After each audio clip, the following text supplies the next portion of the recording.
Watching TV has changed over time. Streaming has become the new norm. That's why Golden State Media Concepts television podcast dives headfirst to the world of cord cutting. Want to be on the loop of what's hot in Netflix? Or if it's not a preference, what about original shows in Hulu? We've got you covered. Join us as we fill in the blank and talk about movies to stream and what show you should be binging. This is the Golden State Media Concepts television podcast.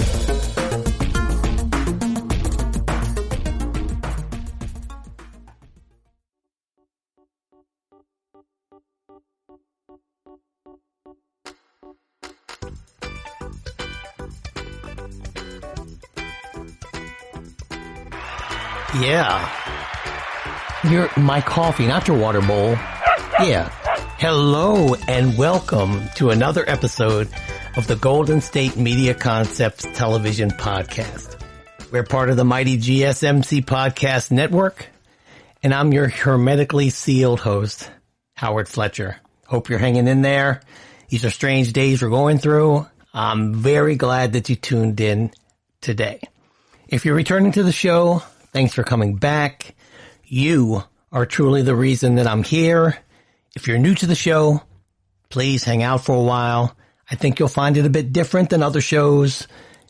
Just check us out. And I hope you add us to your podcast rotation. I really do. In fact, please subscribe if you're listening now and you haven't. And also rate us on Apple Podcasts or on Spotify if you would. It really helps out the show. 5 stars, please. Unless you really don't like it, but please give us 5 stars. I have another huge show for us today. There's some news from Bad Robot and HBO Max I think you're going to be interested in. I know I was. Comic-Con is Gone-a-Con for now. Ellen has done Pissed Off her crew, and we're going to get into that. Oh, hell no. And you know, I always have breaking news, always. And we will recap Westworld Season 3, Episode 6, entitled Decoherence. But first, here's some breaking news. All right. Yeah, I have another Tiger King story. And I'm just going to get it out of the way first off. Even though, who knows, by the end of the show, there's probably going to be another one. And this stuff just won't go away. Most of you like it from what, you tell me on Twitter, but I wish I didn't have to keep talking about it. And I guess I couldn't. I guess I could choose not to, but it's hot stuff. All right.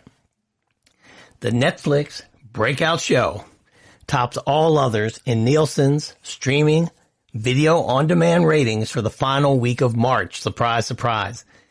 And the April 12th after show, that's the Joel McHale show, racks up big first day viewing.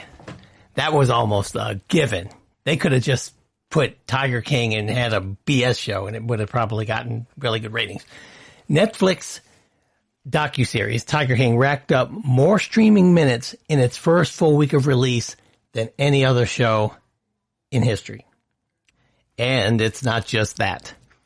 Nielsen, the rating service, shows that despite only having 7 episodes, and that's all Tiger King had, is 7 episodes, that it racked up more streaming minutes than any other title in Nielsen's streaming video on demand ratings, which includes Netflix and Amazon. That's all they measure in Nielsen. They don't look at Hulu and all the others. For the week of March 23rd and in history. So if I read this correctly, when they say that it racks up more streaming minutes, it means that not only did they have more eyes on it, but if it had only 7 episodes, when a lot of these shows have 10 to 12, like say Daredevil, that people were watching it not only once, but more than once in that first week. Users watched more than 5.3 billion, with a B, minutes of the show from March 23rd to 29th. That's more than 50% ahead of the second show on the list, which is Ozark, which had 3.5 billion minutes. So if you transpose those numbers, Tiger King had 5.3 billion and Ozark had 3.5 billion. That's a big difference. The CW's All-American, which, this surprises me, has 1.8 billion minutes. which now has both of its seasons on Netflix. And The Office has about 1.5 billion minutes. And that also topped the 1 billion mark for the week. So All American is beating The Office, which surprises me. I didn't even know All American was that popular. It just seems like a regular CW show, as I had mentioned in previous shows. But I guess it is. It's a high school football show, I believe, which in my view is probably just like The Flash or just like Supernatural. It's just high school football players, and you just insert whatever plot point you want to. It'll be the same, whether they run at lightning speed or they're throwing touchdowns. Anyway, the Joel McHale hosted After Show, which was released on April 12th, racked up a sizable first-day audience, topping the best single-day audience for the rest of the series in its first 10 days of release. The Tiger King and I, that was what Joel McHale's sequel, I guess you want to call it, epilogue was, had an average viewership of 4.6 million for its first day, ahead of the single-day total for the series as a whole from March 20th to March 29th. The biggest audience for Tiger King in that period was 4.06 million on March 28th. Well, as I noted on the show, one of the things that was so interesting about the growth of Tiger King is that the first day, it only had like 200,000 views. And by the end of this phenomenon, the show that I recorded last week, it had 19 million views. I mean, it was the definition of something going viral. And it was really all word of mouth. You didn't see Tiger King commercials on television. They weren't promoting it on the radio. It was promoted on social media, which shows you the power of social media. As a matter of fact, that's free advertising to Netflix. So, you can be critical of the content, as I am, for those of you who listen to this show. But it is a media success, that show. There's no doubt about that. Across its first 10 days, Tiger King averaged, here's what I was just saying, 19 million viewers, making it one of Netflix's biggest shows to date, according to Nielsen. Numbers which Netflix contends don't give the full picture of its content, as they are just for viewing on TV sets and only for the United States. So this is just TVs in the United States, 19 million viewers. Doesn't include mobile devices like iPads and telephones. And surprisingly, it doesn't include the international market. That's crazy. No wonder. Ooh, this is pretty, if you want to punish Joe Exotic, from what I can see, and you got to be careful how people are portrayed on television shows, but I think that was probably pretty accurate. This is really literal hell for him. He is a narcissist attention hound. And I think that he might have set the record for being known worldwide in the shortest period of time of anybody in the history of the earth.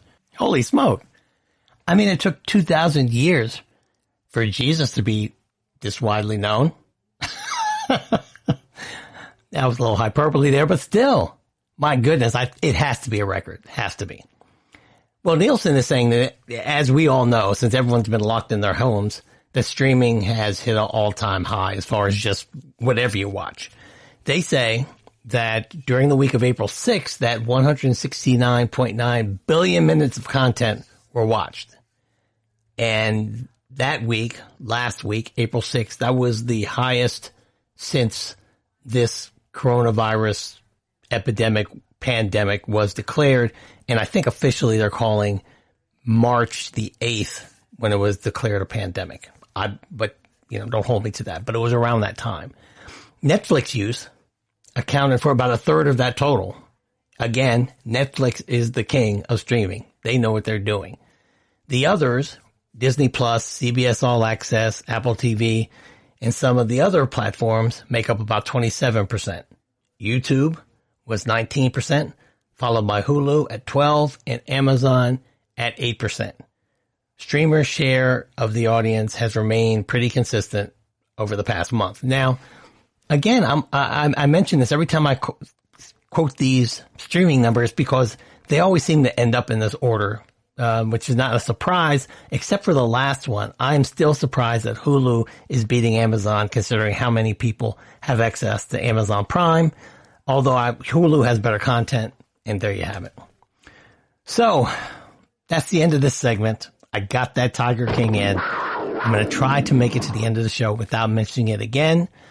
Once again, it's confirmed that Tiger King is the king of all media right now.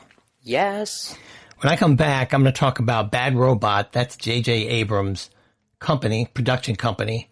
They are going to be putting a couple of shows on HBO Max. And HBO Max is shaping up to look pretty good. I think that's going to be one of the streaming services that is going to be in my little bundle that I put together once I cut my cord. So hang in there, go get some refreshments, and I'll be right back. Thanks for coming by.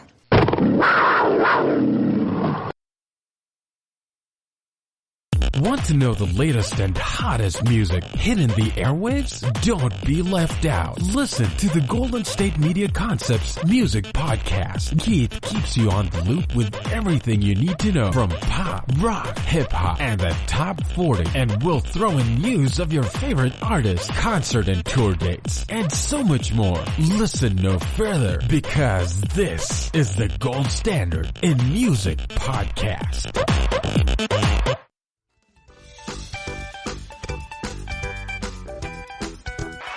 All right.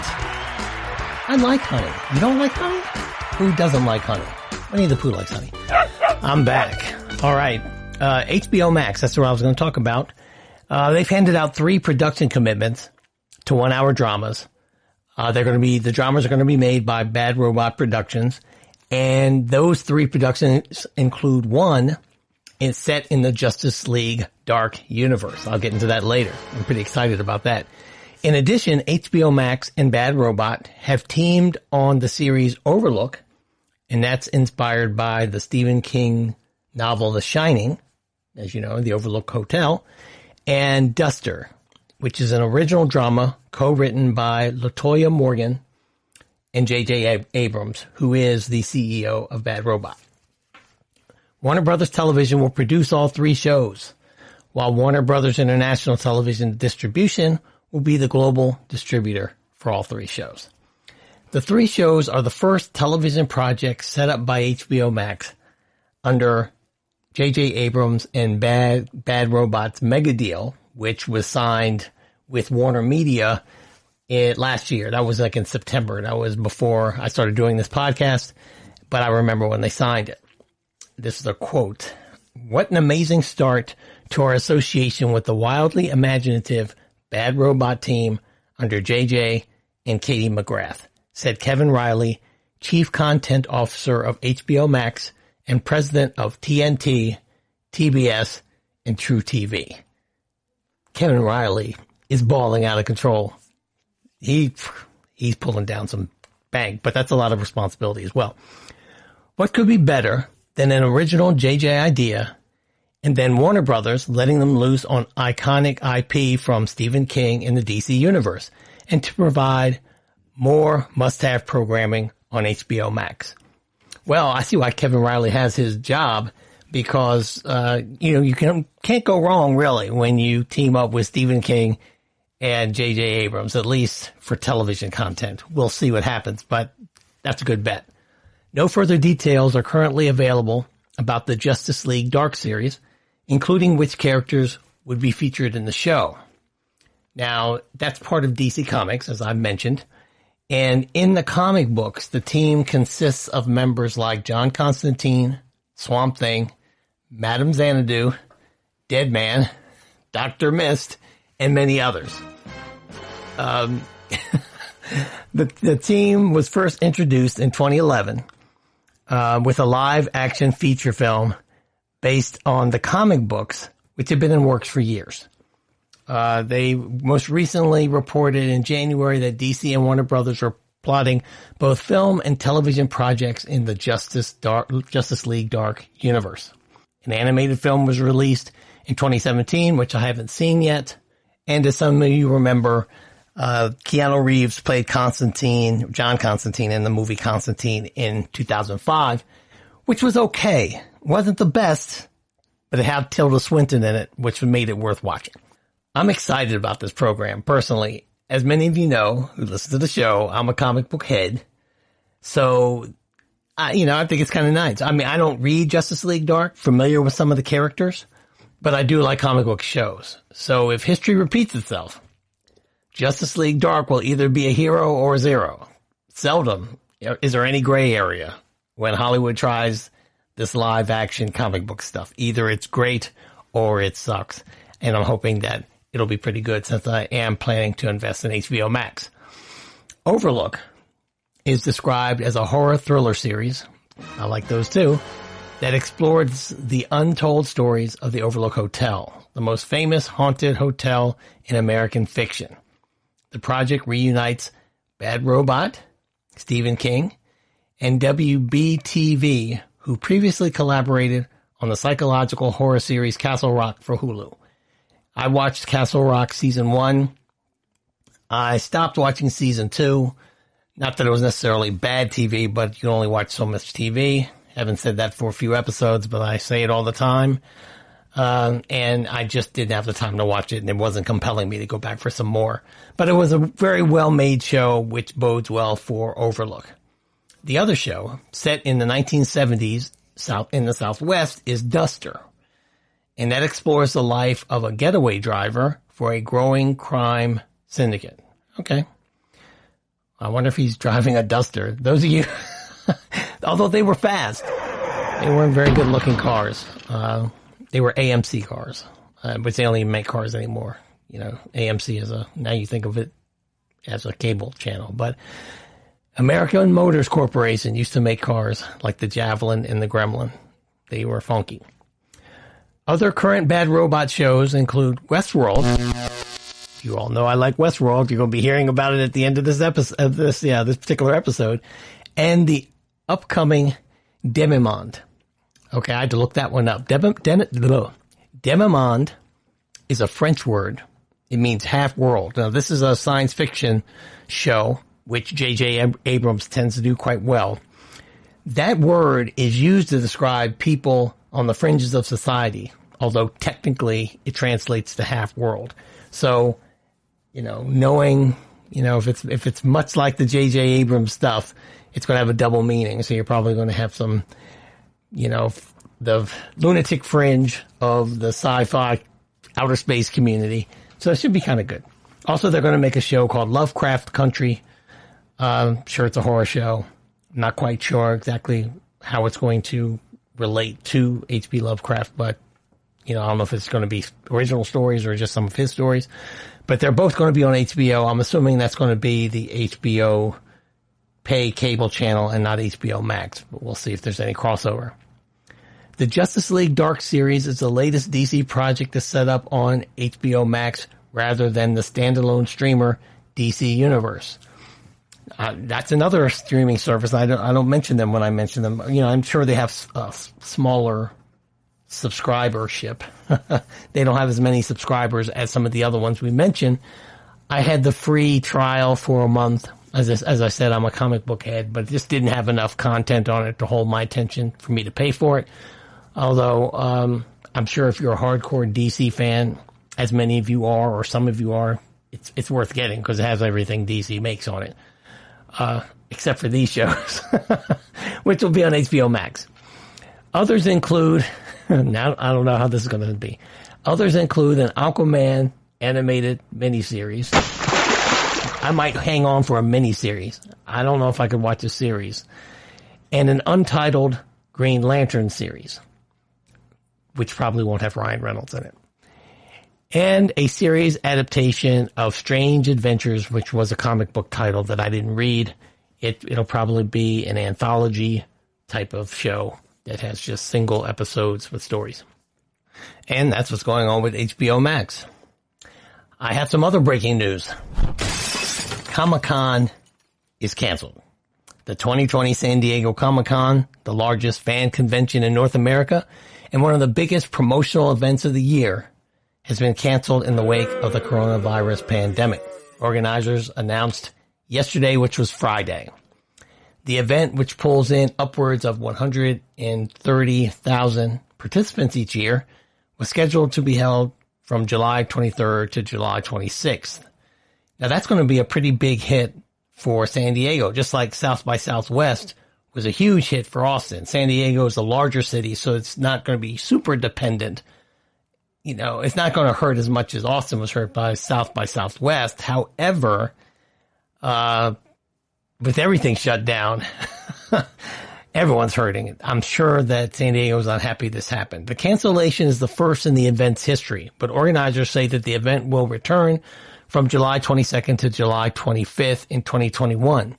Attendees who had purchased badges for the 2020 convention will receive an email within a week with instructions on how to either request a refund or transfer their badges to Comic-Con 2021.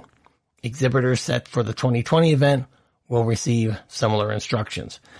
So, never been to Comic-Con.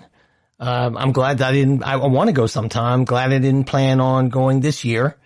Because I'd have to go through all the cancellations like they're talking about. But who knows? Maybe I'll go next year. It's always a good place to get the heads up on new movies and shows, sci-fi and superhero and all types of good fantasy. I'm not a big fantasy fan, but it's out there, except for Game of Thrones. So it's too bad. It's yet another COVID casualty. Hopefully things will return to normal by the end of the year. Next, Ellen's got her crew pissed. And I'm going to tell you all about that when I come back. Thanks for listening. Go get a refill. Be right back. Oh, hell no!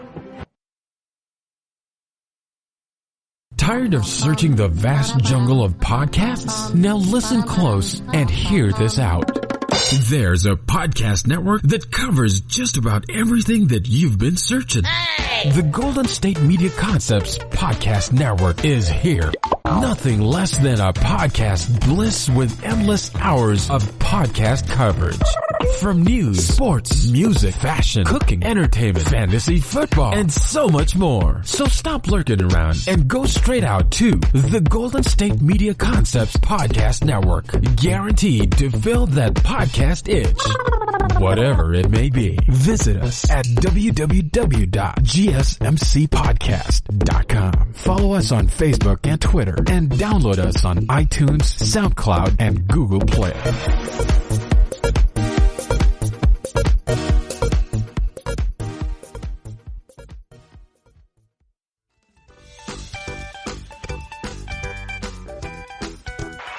All right. I'm back. Do any of you watch the Ellen DeGeneres show? You've had to have watched it sometime. Who can watch it regularly, who has a job or is, even though I work from home a lot, I'm not watching television, even though I do a TV podcast. But even if you've watched one show, you have to know that Ellen's brand is to be kind to everybody, and she's very charitable, very compassionate to people who are in need. So when I saw this article, which Variety broke exclusively, it was rather shocking, or surprising. Shocking is a little heavy. So I'm going to read it, parts of it. It was a long article. And I just thought it'd be interesting. It's certainly not meant to be a hack job or anything against Ellen DeGeneres or her showrunners. Personally, don't know them, but I thought this was very interesting. Crew members from Ellen DeGeneres' long daytime talk show are distressed and outraged over their treatment from top producers amid the coronavirus pandemic. Numerous insiders affiliated with the series told Variety.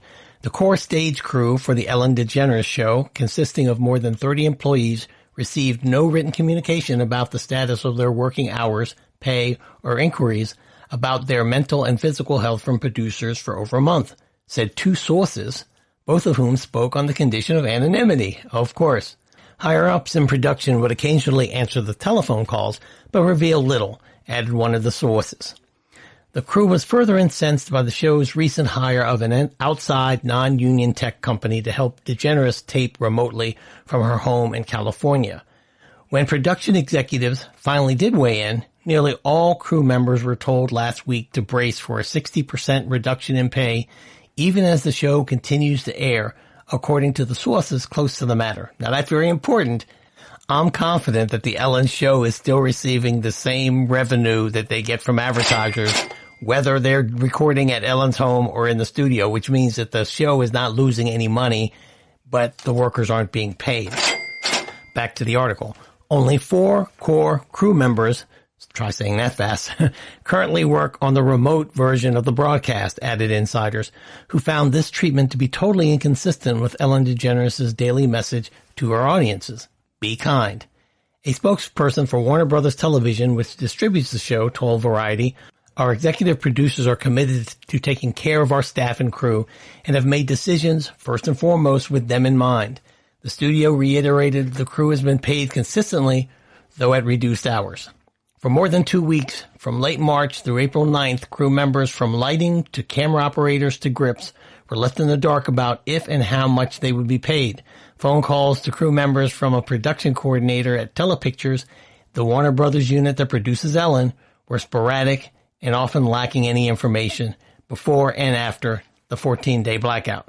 The lack of transparency continued as DeGeneres expanded her outfit from hosting 4 shows a week to 5, shot over 2 days, said individuals with knowledge of the schedule.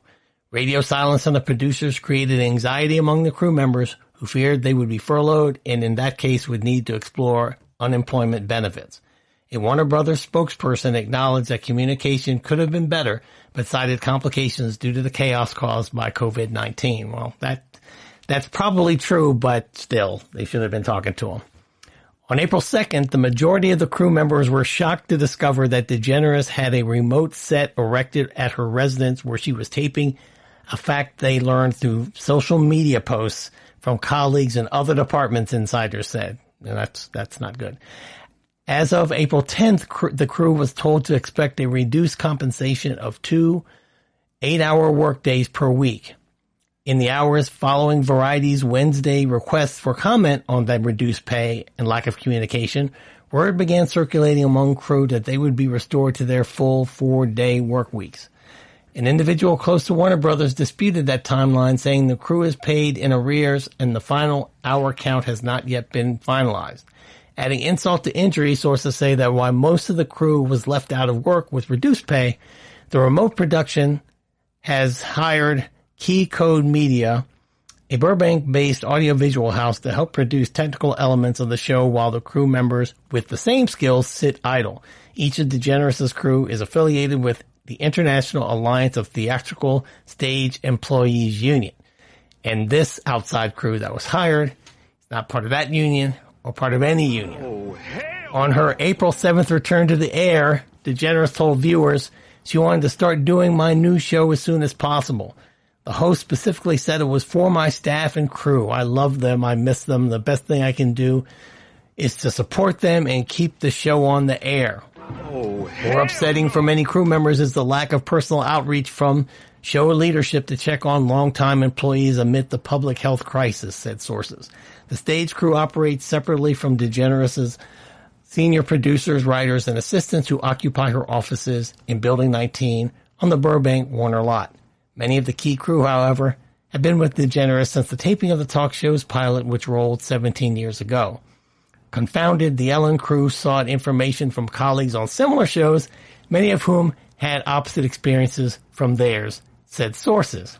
So to review, Ellen's crew didn't know what was going on. They weren't sure if they were going to get paid or not.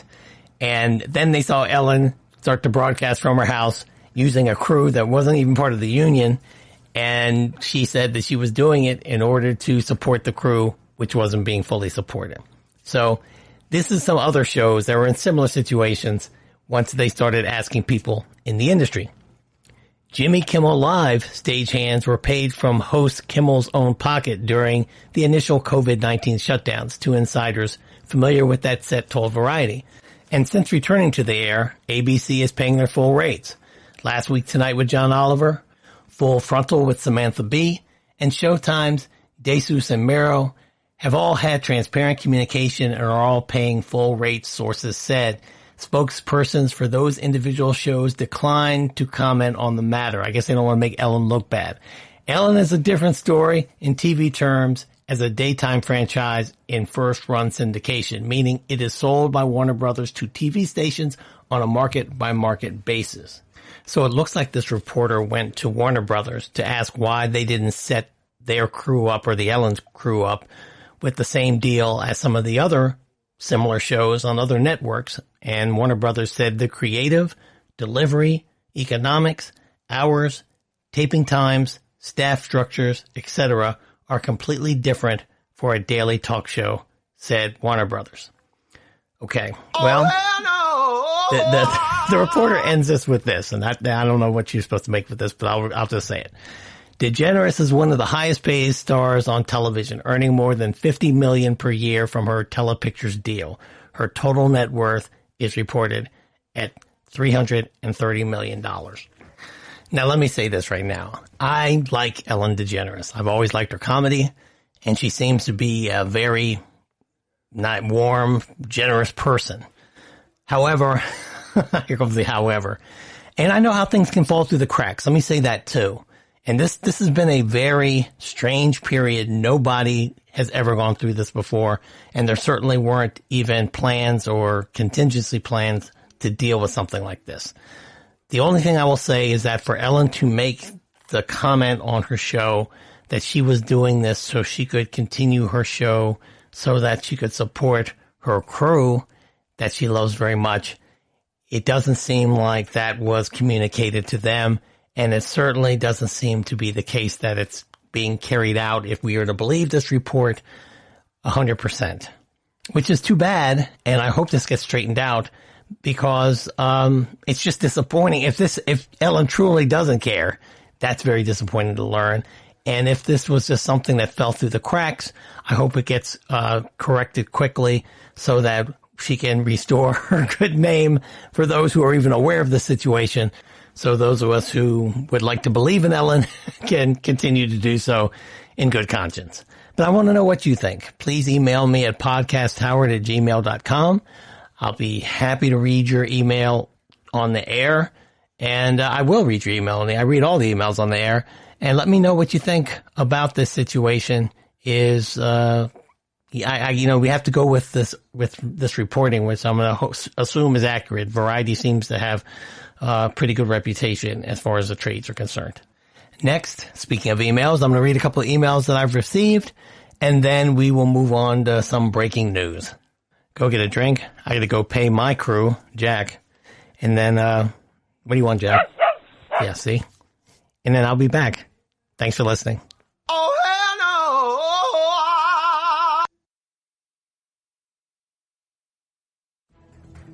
Want to find out what movies to go see? Then check out the GSMC Movie Podcast. It's your ticket to the latest movies, whether it's a new blockbuster event, romantic, comedy, or action flick. This show has got it all covered. They talk some what to go see now, don't bother, what's hot on Netflix, and everything in between. That's GSMCpodcast.com/movie-podcast. When it's all about the movies, it has to be this new show. Don't forget to like them on Facebook and follow them on Twitter. Visit GSMCpodcast.com for more info.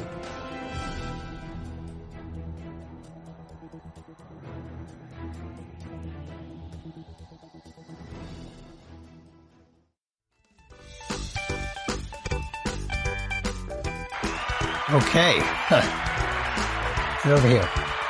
Sit down. I am back. And I figured this was a good time for me to get into emails. I have 2 emails to read, and so I'm going to read them now. The first one is from your friend and mine, Tyrion Lannister from Westeros. I'm telling you, this guy writes me, and I love his emails, so here we go. Howard, I listened to the segment of your last podcast where you spoke about Killing Eve. For once, you have finally brought up a good show. Why don't you just drop your boring drone about Westworld and end your shows with Killing Eve instead? That way, I might listen to the whole thing. By the way, I like Jodie Comer too. I especially like, and then he goes into some details about her appearance and her body that I will not sully the show with, okay? But it's pretty long. She might find it complimentary in a kind of a, disgusting way. But anyway, I think he means it as a compliment. And he finishes, after he writes that, he says, I knew you wouldn't read that last part on the air. I just added it in case you doubted that I am who I say I am. I am the real deal. Just so you know, you still suck. Keep up the bad work. The Imp. Okay. It's not that funny, y'all. All right. Well, thank you, Tyrion. I have no reason to not... That's not that funny, all right? I have no reason not to believe you're who you say you are. I don't. Since you should have, by all right, on Game of Thrones, your show, you should have contracted a venereal disease. You should have come down with grayscale. You should have been burnt and eaten by a dragon. You should have been thrown out of a moon door. And you should have been murdered on several occasions, several times over, and you weren't. So I have no reason not to believe in you now. You are the real deal, Tyrion Lannister. So thanks again. Keep the emails coming. I appreciate it. And as I said, I will read all emails. I just appreciate you listening. I have another one from Joe. Joe is from Denver. Joe from Denver writes, Howard, I happened upon your show by accident, and I am glad I did. I am a carpenter, and I listen to podcasts while I work. The hour I spend listening to you goes quickly, and I appreciate that. I wish you talked more about sports programming, though. Keep doing what you do. I'll be listening. Thanks, Joe. Okay, Joe. Thanks for the nice email. Those are the kind I like. I like Tyrion's too, but I always like to hear someone who's happy listening to my show. And I'm glad I can help you pass the time. I want you to know that GSMC, my network, the podcast network we're on, we have a football podcast. So you should check that out if you want some more sports-related content. You should probably check it out. I will be talking about the Jordan documentary, The Last Dance, about his last season with the Bulls. When it starts on Sunday, which is the day after tomorrow. And I'll probably talk about it. I can't always tell by what's going to happen this week, but I think I'll have room to talk about it on the show. And if that counts for sports programming, you can look forward to that. Thanks again, and I hope you write back some more. And listen, I read all my emails on the air, so those of you who are listening, who feel compelled to, well, at least I read the parts that I can read on the air. You know, Tyrion likes to add a little more colorful language. Please write me at podcasthoward@gmail.com. That's podcasthoward@gmail.com, all one word. And I look forward to hearing from all of you. All right. So that's that with the emails. Here is some breaking news. The last segment, we were just talking about Ellen, or some of the people who work on Ellen's show, and how they feel as though they weren't taken care of very well, or they're concerned about how they're being taken care of since the show had to be filmed in a different manner because of social distancing. Well, Netflix set up a hardship fund for just such an emergency. The streaming giant had on March 20th announced the creation of a $100 million relief fund to support its production members, with a $15 million earmark for third parties and nonprofits that offer emergency relief to cast and crew members across the globe. Because as we discussed last episode, Netflix has developed, invested in original content in a lot of countries, including Mexico, Korea, Canada, Iceland, and some others. So yeah, there's a lot to go around. Now, I got this out of, surprise, surprise, Variety, and I got some out of the Hollywood Reporter. But in this case, Variety has learned that Netflix is increasing its hardship fund by 50%. So it's going to be $150 million, because that money seems to go quickly. As you all who have been watching the relief funds that were released by Congress, that Small Business Administration, billions of dollars just evaporated. I don't know where it went. I think it's going to have to take some further investigation, but that's another podcast. This $150 million will now cover workers through the month of April on productions that, like Pieces of Her, which I believe is a Canadian production. It's a movie that had to stop filming due to the public health risk of coronavirus. That's where that money's going. The company has also upped the amount being given to outside organizations supporting the industry during this time. So far, donations have included $1 million apiece toward the Screen Actors Guild Foundation, the Actors Fund, and the Television Fund in the U.S. $1 million Canadian dollars to AFC, which I assume is a film organization in Canada, £1 million to the British Film Institute with Film and TV Charity, €1 million to the Italian Film Commission, and $1 million to the Producers Guild of India, €1 million to Audin in France, which I guess is another organization, and 25 million pesos to the Academia Mexicana de Artes. Never mind. I'm not even going to mess it up. The Academy Mexicana, and a bunch of other words, in Mexico. That's probably the same, the equivalent organization in Mexico that is supporting those Mexican actors down there. The main relief fund covers the pay of several thousand crew members. Netflix's head of worldwide physical production, a gentleman named Ty Warren, says the company is intent on making sure that it will be prepared for a time when production can resume and is working on developing the proper protocols to ensure a safe working environment in a post-pandemic world. Though what exactly that entails is not completely clear. Well, it's good to see that organizations that have done well are supporting the people that support them. I think that's the model that other industries and employers should emulate, if at all possible.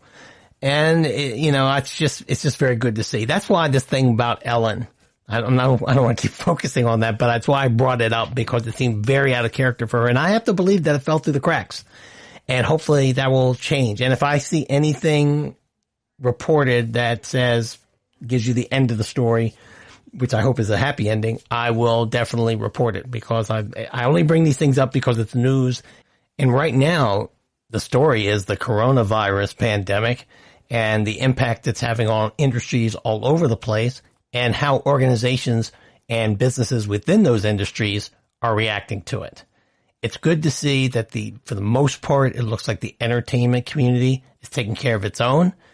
It's also good to see, as a journalist, that when some of those things don't happen, that it's being highlighted as well. You can tell who a person is a lot of times when crisis hits. And that's what, unfortunately, no one likes to report bad news. No one likes to look at somebody and say that person isn't what they say they are. And hopefully it gives people an opportunity to show exactly who they are. And that's why I'm very confident Ellen's going to come through this okay. But right now, it looks like somebody dropped the ball over there.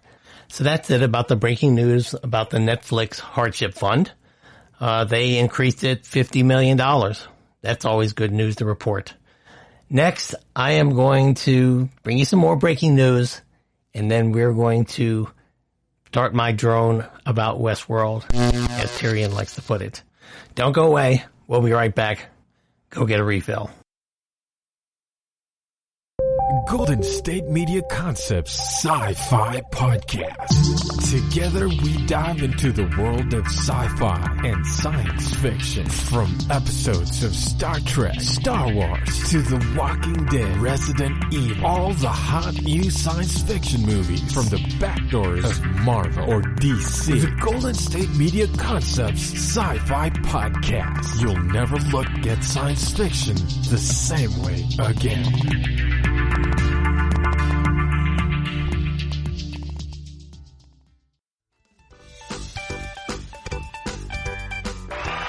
All right. You taste that? It's good, isn't it? I told you it'd be good. I am back. And I don't have any breaking news for you right now. I'm going to call it breaking news just because I like the sound effect. So here's some breaking news. The Hollywood Reporter had an article that I thought was, it caught my eye, because a lot of times the shows, especially Westworld, which I'm going to talk about at the end of this segment and next segment, those shows, I don't watch them when they air. I watch them delayed, because they come on at a time when it's inconvenient for me to watch them. So I DVR them, or I'll watch them on demand, since HBO is a program that comes in my cable package.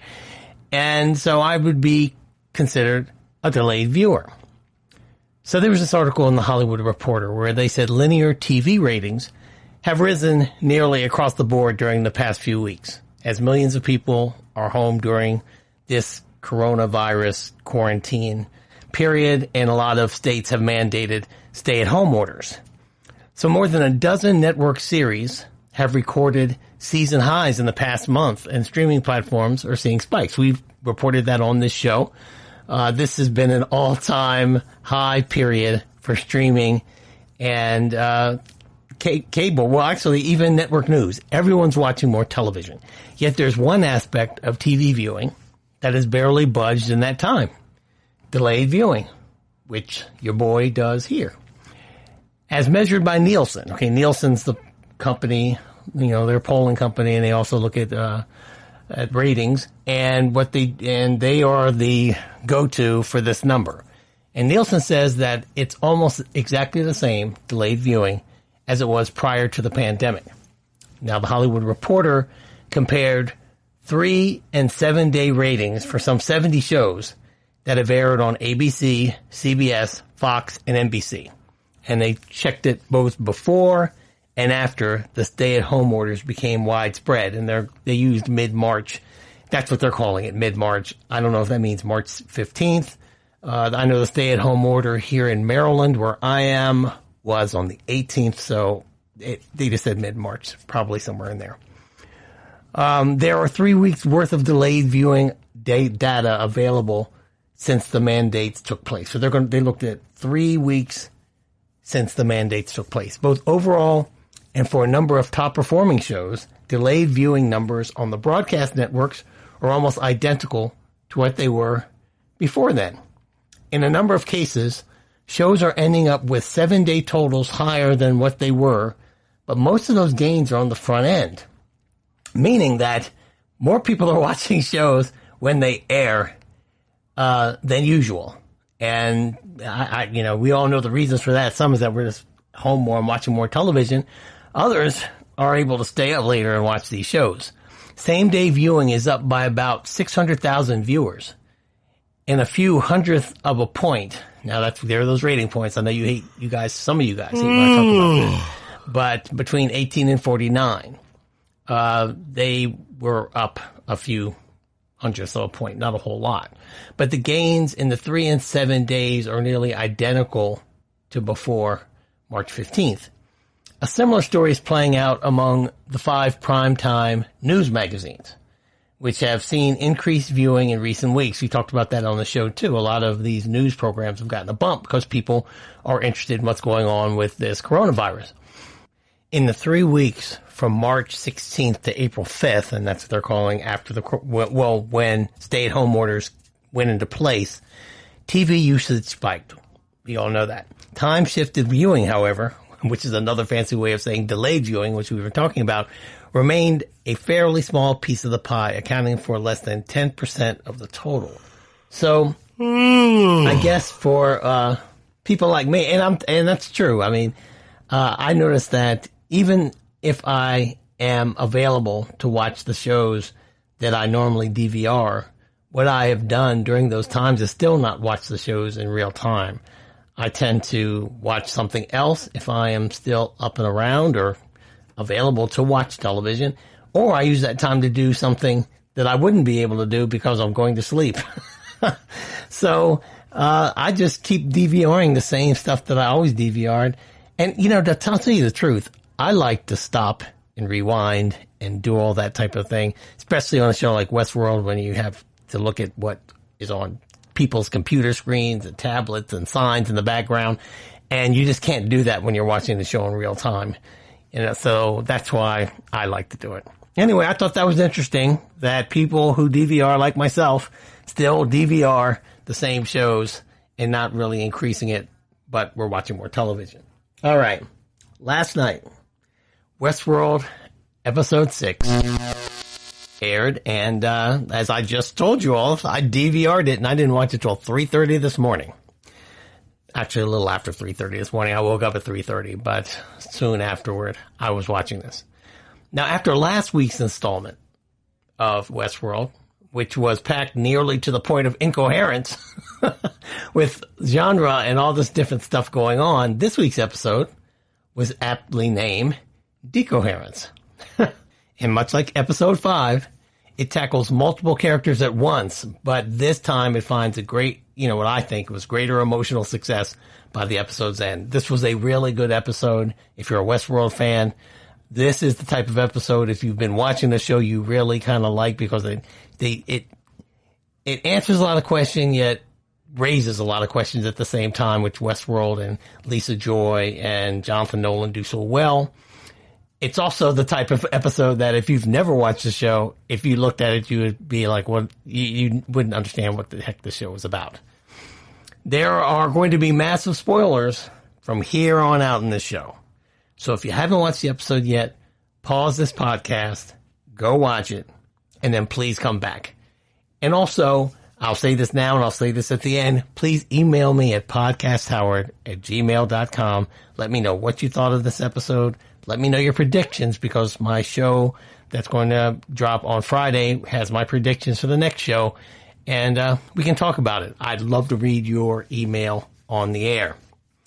This week's hour of Westworld put great focus on Charlotte, who is played excellently by actress Tessa Thompson, and Maeve, all these people are great actors, who is played by Tandy Newton, and Sirach, played by Vincent Cassel. Sirach is a new character introduced this season, and I thought I would really miss Anthony Hopkins, and Vincent Cassel has filled that void pretty well. Still not Anthony Hopkins, but pretty well. Now, Sirach made his final move on Delos. He's been trying to buy Delos this whole time, and it looks like he was successful in doing that. Now, William, the man in black, Ed Harris, he spent the episode going through something on his own in this institute where they deposited him at the end of last episode, and I will go over that as well. So let's dig in, because there's a lot of ground to cover. That's why I'm overlapping segments with this. This episode opens with Maeve inside Sirach's simulation version of The Great Beyond. And he's showing her how beautiful it is, how he can give that to her, and he can reunite her with her daughter. He explains that memory is infallible in hosts, because hosts don't file away memories like humans do.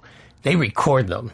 And so they literally have a photographic memory, while humans, while we really don't know how memory exactly works, very few of us, except for some freak cases, like Mary Lou Henner of all people, can remember everything just like we recorded it on videotape.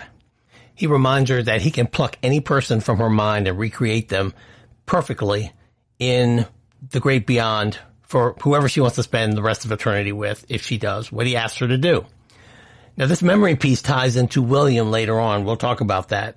And that is how humans' memories are fallible and hosts are perfect.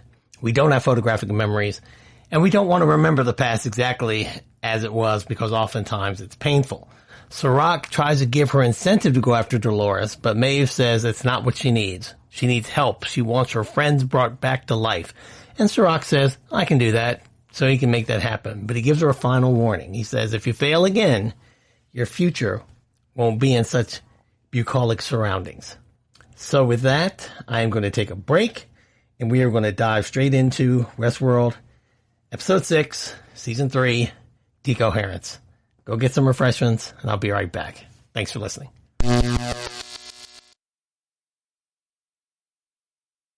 Are you tired of the same old news? Are you sick of the seemingly endless political spin and negativity? The GSMC America's Still Beautiful podcast is a weekly news podcast covering all the top positive and uplifting news stories. We cover stories that will inspire, uplift, and remind you of the good in the world. Tune into the Golden State Media Concepts America's Still Beautiful podcast to get all the great and positive news stories of today. Download the GSMC America's Still Beautiful podcast on iTunes, Stitcher, SoundCloud, Google Play, or anywhere you find podcasts. Just type GSMC in the search bar.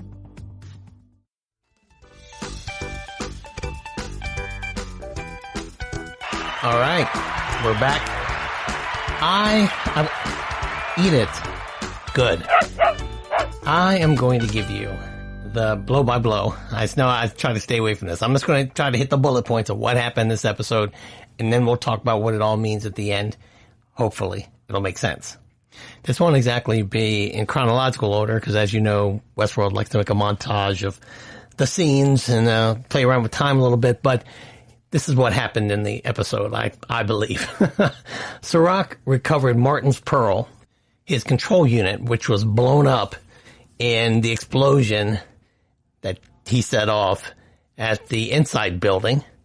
And Serac takes that control unit and he places it in the War World simulation in Delos, in a simulation of Dolores's naked body, much like they are in the Westworld labs. And meanwhile, he puts that there because he's going to fashion a new body for it, I believe. But that's where he's storing it.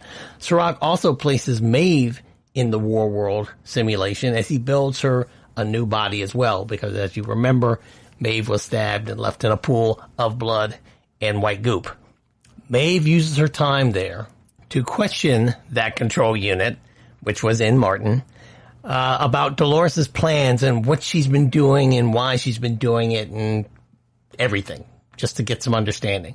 Serac also orders that 2 hosts be constructed. One is going to be Hector, Maeve's beau from Westworld, and the other one's identity we have not been shown, but it's going to be, Maeve said she wanted some help, so these are the 2 hosts he was going to give her for help.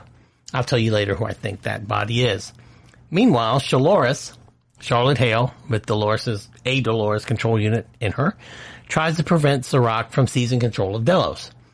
She resorts to poisoning the Delos board and stealing host data from the Delos servers, because Serac had ordered that all that host data be destroyed, as well as the host bodies. He only wanted the encryption key from Dolores's head, and that was it. He didn't want anything else, any of the park stuff at all. So what Dolores did was backed it up, made a copy, and that's all we know right now. We'll see if she has it or not. I think she still does. Dolores also destroys Hector's Pearl during her escape. She goes down to where the bodies are being constructed, and she takes out Hector's Pearl and she squishes it, and at least I was shocked to find out that there is goo inside of those pearls. It's much like a Cadbury egg. But it was interesting. Anyway, poor Hector, he's gone. Bells for Hector. Dolores tries to run with her son and ex-husband, Maryland's own Michael Ealy, my homie, but Serac has killed them in a car bomb. She was going to drive them somewhere to safety, because apparently she has caught some feelings for Charlotte Hale's family, and she wanted to make sure they were safe. But it was her car blew up, and it looks like one of Serac's henchmen was responsible, so we see him in the background. A disfigured Charlotte survives, however. We see her all crispy and melted, crawling from the wreckage, which makes me wonder, if you go back to season 1, there was that period of time when Maeve was starting to figure out who she was, who she is, and that if she died, she would be brought back. And during that period, between her death and her resurrection, she would be in a lab, and she discovered that she is in fact a host. One of those deaths was while she was making love to Hector as a tent was burning. Now, if Charlotte Hale can survive that explosion, all burnt up, I have to believe that Hector and Maeve, they lasted a pretty long time in that fire, which seems pretty painful to me. I mean, they do feel pain. So that was, I don't know. I don't know if that really matches. That would have been a terrible way to go. I don't see why Maeve would choose to burn herself to death if, in fact, it would take a long time to die. But that's neither here nor there. Meanwhile, Bernard and Ashley, Bernard and Stubbs, they locate Serac's family in Mexico, where they find William. Now, William has been subjected to an experimental alternative reality therapy where he confronts and kills previous versions of himself. Now, in one of Westworld's most interesting scenes, William has a group therapy session with versions of himself in different phases of his life, from little boy William to young Jimmy Simpson William. It was good to see Jimmy Simpson once again. There was philanthropist William, and then Man in Black William, and Man in White William, which is the version of William who is going through this therapy. So we get a scene. They don't show it because I think this season of Westworld is on a budget, and I'm sure this would take some significant special effects of CGI. He literally beats himself up to death, beating up and killing his past, in a very literal sense. We only see him when he's confronting the Jimmy Simpson character, again, I believe, because they didn't want to spend the money, or nor did they probably have the money to have him fighting himself. That would be, and make it look good. That would be pretty good, but it would be tough to do. William comes to realize at the end of all of this that he is the good guy. Now, what that means, we will find out later. Other than the fact he's the Man in White, William, it seems that William has changed. He has killed the darker versions of himself, and now he is going to set off on this new path. We'll see how that goes. I like the Man in Black personally. And last but not least, Maeve's Pearl is placed in her new body, and she watches as the host was the third host, not the Hector host, because Hector's Pearl has been destroyed, emerge from the tank. Now remember, there were two host bodies that were being constructed. One was Hector, and one is this mystery person, and there's only one control unit to go into it. That is a mystery as well. So there's a possibility later on, it may be a next episode, maybe the next one's the penultimate episode, the last one's the finale, that we see who these hosts are. I think it's going to be next episode. Now the question is, who's this new host that's coming out of the milk? I say it's either another Evan Rachel Wood body, which would be interesting. It would be the anti-Dolores, who looks like Dolores. Or it could be Hector's body, but instead of since Hector's control unit has been destroyed, I think Maeve might put this other control unit that was placed there into the Hector body, and that other control unit might be Lee Sizemore, who we have seen inside the simulation already, which would be very interesting because we all know that Lee Sizemore not only is in love with Maeve, but he wrote Hector's character, who he made him the idyllic man. Hector was pretty much who Lee wished he could be, and now we can take Lee's personality and sensibilities and stick it in Hector's body. I think that's the mystery that's going to be revealed, but we will see. The other question is, well, there are a lot of questions, but I'm just going to talk about two. The other question is, what happens to Crispy Shaloris now? Does she go after Dolores Prime because she thinks she's responsible for the car bomb? Because she didn't see who actually, like we did, who was responsible for blowing it up. Or does she go after Serac because she knows that Serac was responsible for blowing up that car and her family? Or does she hook up with Maeve as a mercenary, toxic Avenger, to go after Dolores with Maeve? We will see. I don't know. Let me know what you think. Please email me at podcasthoward@gmail.com and let me know what you think. That's it for this week. I'd like to thank you for listening to the Golden State Media Concepts television podcast. We're part of the mighty GSMC podcast network. I'm Howard Fletcher. Please follow us on Instagram, Twitter, and Facebook. If you'd please do me a favor, go to iTunes or to Apple Podcasts or to Spotify and subscribe. Please rate us. Give me 5 stars. I would really appreciate it. It helps us out a lot and it helps us do what we do. I want you to stay safe out there. Please continue to wash your hands. Stay away from folks if you can. Please wear a mask. You go outside, and we'll get past all of this, folks. I promise you. Until then, watch TV, listen to podcasts, and come back on Friday. I'll see you next time. Thanks a lot. I love you guys. Bye-bye.